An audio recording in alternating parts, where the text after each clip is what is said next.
বন্ধুরা, আজ আমি যে রেসিপিটা বানাবো খুব সহজেই। দেখো, এই ছোট ছোট আলুর দম। এই যে ছোট ছোট আলুকে আমি ছাড়িয়ে পরিষ্কার করে ছাড়িয়ে ধুয়ে নিয়েছি। এই ছোট ছোট আলুর দম খেতে গেলে কিভাবে বানাতে হবে দেখো। আমি ছাড়িয়ে পরিষ্কার করে ধুয়ে নিয়েছি। ছোট ছোট আছে, একটু সাইজে বড় আছে একটা একটা, কিন্তু ছোটটাই বেশি ভাগ আছে। ছোট আলু, গুঁড়ো আলুর দম খেতে কিন্তু কষা আলু হেভি লাগবে খেতে। কিভাবে বানাবো দেখো, তোমরা আমার সঙ্গে থাকো। গোটা গোটা আলু দিয়ে কিভাবে আমি আলুর দমটা বানাই। প্রথমেই আমি আলুর মধ্যে দিয়ে দিচ্ছি 1 চামচ ঝাল লঙ্কা। কিন্তু তোমরা যেমন ঝাল খাবে সেই অনুযায়ী দিবে। তোমরা আমার কথা মতো 1 চামচই দিয়ে দেবে না। তোমরা যদি ঝাল বেশি খাও তাহলে ঝাল বেশি দেবে, কম খেলে কম একটু দেবে। আমি প্রথমেই লঙ্কা দিয়ে দিচ্ছি, আর 1 চামচ হলুদ গুঁড়ো দিচ্ছি।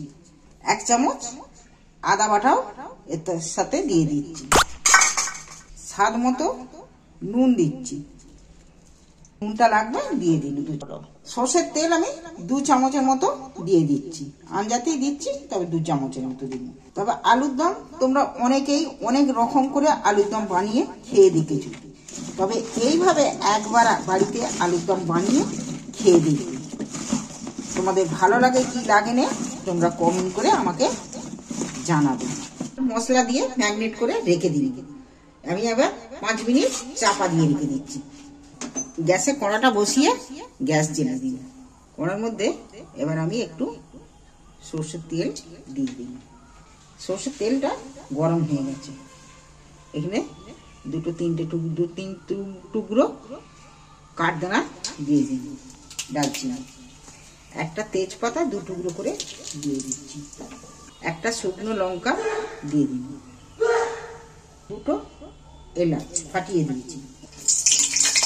দেখো, সবগুলো কিন্তু ভাজা হয়ে গেছে। 2টো লবঙ্গ, সবগুলো ভাজা হয়ে গেছে। এখানে আমি গোটা রসুন নিয়েছি ছাড়িয়ে। রসুনগুলো তেলের মধ্যে দিয়ে দিচ্ছি। আদাও গোটা সরু করে কেটে নিয়েছি। আদা কাটাগুলো দিয়ে দিন। তাহলে পুরোটা আমার ভাজা হয়ে গেল। এবার 5 মিনিট পর যে ম্যারিনেট করে চাপা দিয়ে রেখেছিল সেই চাপাটা খুলে এবার দেখো 5 মিনিটেই আলুটা কতটা নরম হয়ে গেছে, দেখছো? এইবার আমি আলুগুলো তুলে দিচ্ছি তেলের মধ্যে। তোমরা ছোট আলুর দম খেলে এইভাবে একবার বাড়িতে বানিয়ে খেয়ে দিয়েছি।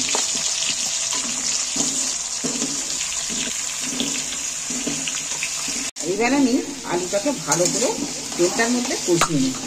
আলুটার মধ্যে যে আমি তেল, নুন, লঙ্কা সব দিয়ে রেখেছি, তার মধ্যে কতটা জল বেরিয়ে গেছে আলুটা থেকে। এইটা দেবো, এটাও দিয়ে দেবো, পরে দেবো, এখন না। এটা এখন রেখে দিচ্ছি। এইটা কখন দিই তোমরা দেখো, এইটাও দেবো পরে। এটা এখন চাপা দেওয়া রইল। আলুটাকে ভালো করে কষিয়ে নেব। আলুগুলো দেখো কতটা সুন্দর লাল হয়ে ভাজা হয়েছে। এইবার আমার ম্যারিনেট করা যে মশলাটা আছে সেই মশলাটা এবার আমি তুলে দেবো। এবার আমি মশলাটা দিয়ে দিচ্ছি এর সাথে। এবার মশলাটাকে ভালো করে কষিয়ে নেব। এটা আমি 1 চামচ ধনে গুঁড়ো দিচ্ছি। এইবার আমি মশলাটাকে ভালো করে কষিয়ে নেব। যে কোনো তরকারিতে বেশ এরকম আলুর দমে আরে একটু ধনে গুঁড়ো, ধনে পাউডার একটুখানি দিয়ে দিলে না 1 চামচ করে, যেমন তরকারি তেমন অনুযায়ী তরকারিটার আলাদা স্বাদ গন্ধ হয়ে যায়।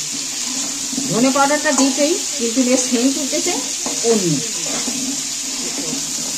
আর খেতেও সুস্বাদু হয়। মশলাটা দিয়ে তেল ছেড়ে দিয়েছে। এইবার আমি একটু সেই জায়গাটা দেওয়া জল আমি আরেকটু দিয়ে দিচ্ছি। এখন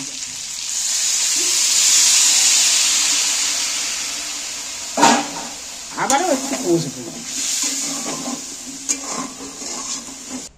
আমি এখানে মিক্সার জার নিয়েছি, আর দুটো টমেটো মুখগুলো কেটে ধুয়ে নিয়েছি। আমি একটু পেস্ট করে নেব টমেটো দুটো মিক্সারে।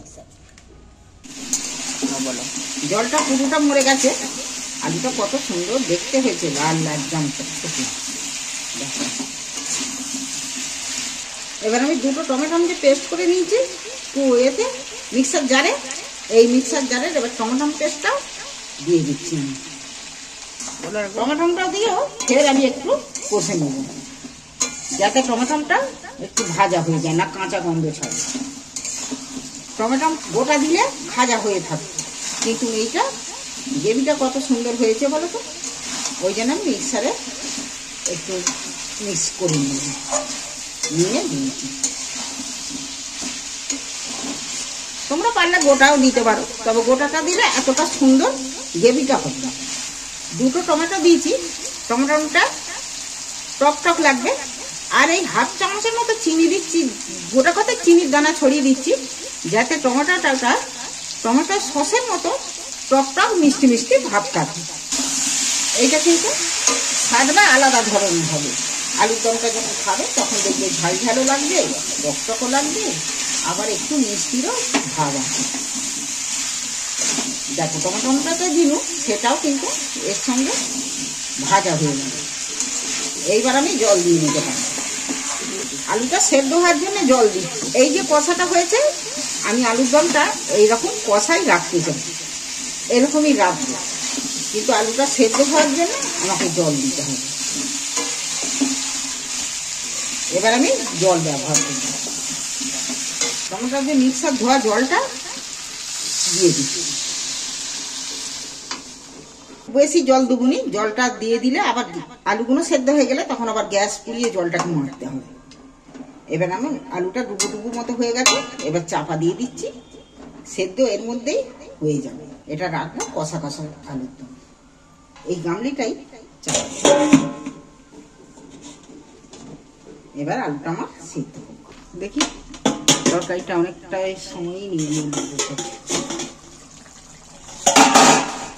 দেখি তরকারিটা।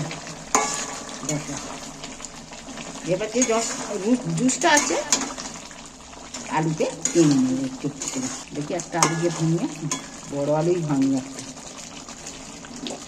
কিন্তু খুব সুন্দর সেদ্ধ হয়ে গেছে। প্রথমেই আমি একটু ধনে পাতা কেটে রেখেছি, ধনে পাতা ছড়িয়ে দিচ্ছি।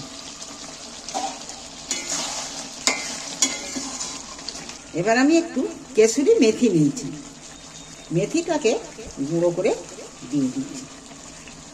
এইটা কিন্তু আলুর দমে দিলে দারুণ টেস্ট লাগে।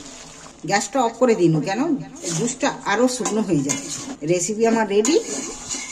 তোমরা একবার এইভাবে এই গুঁড়ো আলুর, ছোট আলুর দম, ছোট আলু না পেলে বড় আলু করলেও হবে, তবে এইভাবে আলুর দমটা বানিয়ে খেয়ে দিই। তোমাদের ভালো লাগলে চ্যানেলটা সাবস্ক্রাইব করবে। আমি একটা জায়গার মধ্যে তুলে নিচ্ছি। তোমাদের যদি এই আলুর দম খেয়ে কে খাবে আমার কাছে চলে এসো, আমি কিন্তু আলুর দম খাওয়াতে রেডি। এইভাবে আলুর দম বানিয়ে একবার বাড়িতে খেয়ে দেখবে, অবশ্যই ভালো লাগবে। ভালো লাগলে আপনজনদের সাথে শেয়ার করো, আর আমার চ্যানেলটা সাবস্ক্রাইব করবে। আর কেমন আলুর দম করে বানিয়ে খেয়ে দেখলে কেমন লাগলো কমেন্ট করে জানাবে। এই আলুর দম তোমাদের ভালো লাগলে চ্যানেলটা আমার অবশ্যই সাবস্ক্রাইব করে দিও। এই আলুর দম আর লুচি পরোটা থাকলে, রুটি থাকলে একদম জমে যাবে।